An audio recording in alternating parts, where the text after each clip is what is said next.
ఈరోజు ఇంతటి తెలుగు భాషా దినోత్సవాన్ని మన ప్రధానోపాధ్యాయులు వారు మరి ఉపాధ్యాయులకు అప్పగించి ఈ బాధ్యతను సక్రమంగా చేయండి, ఈరోజు కార్యక్రమం బాగా జరగాలని మరి వారు చెప్తే వెంటనే వీళ్ళు ఆదర్శంగా తీసుకొని అద్భుతంగా ఈ కార్యక్రమాన్ని జరిపించారు.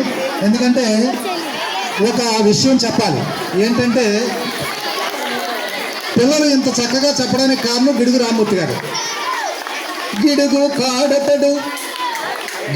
కాడతడు పిడుగు కాని పండిత ప్రకాండుల గెలిచే వాహన పటిమ, గిడుగు కాడతడు చిచ్చర పిడుగు కాని పండిత ప్రకాండుల గెలిచే వాహన పటిమ, వ్యవహారిక భాషకు జీవమిచ్చి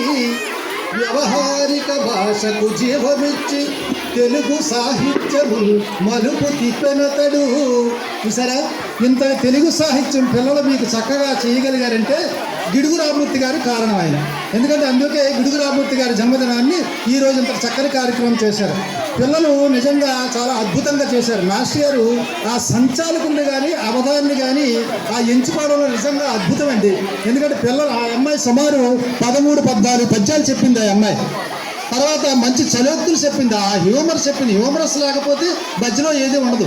మనకు ఎప్పుడు కూడా ఒక సభా కార్యక్రమాల్లో కానీ ఏదైనా సమావేశాల్లో కానీ ఒక్కరు మాట్లాడుతున్నప్పుడు మధ్యలో ఆ హ్యూమరస్ అనేటువంటి ఉన్నారు. హ్యూమరస్ మీన్స్ ఏంటంటే తాలింపు. మధ్యలో ఇప్పుడు మన ఇంట్లో చక్కగా సాంబార్ చేస్తారు అమ్మగారు, సాంబార్ చేసినప్పుడు అందులో తాలింపు లేకపోతే బాగుంటుంది, అయితే ఉండదు. అలాగే ఇంతటి చక్కని కార్యక్రమంలో మంచి తాలింపు మధ్యలో హాస్యము, పిల్లలు చక్కగా హాస్యాన్ని చేయించారు. మరి నిజంగా వాళ్ళు 6వ తరగతి పిల్లలు ఇంతటి విజ్ఞానాన్ని మనకు అందించి మరి నిజంగా మనల్ని అందరినీ మంత్రముగ్ధులు చేశారు. కాబట్టి వారికి ఒకసారి చప్పట్లతో అభినందనలు తెలియజేద్దాం. నేను నిజంగా అబ్జర్వ్ చేసింది ఏంటంటే, మా ఉపాధ్యాయులను కూడా నిగిరిపోయాం ఇవాళ. వాళ్ళ ముందు కొన్ని పదాలు మనకు తెలియలేదు, కొన్ని పద్యాలు మనకి తెలియవు. ఎందుకంటే నేర్చుకుంటే కదా ఎవరికైనా వస్తుంది.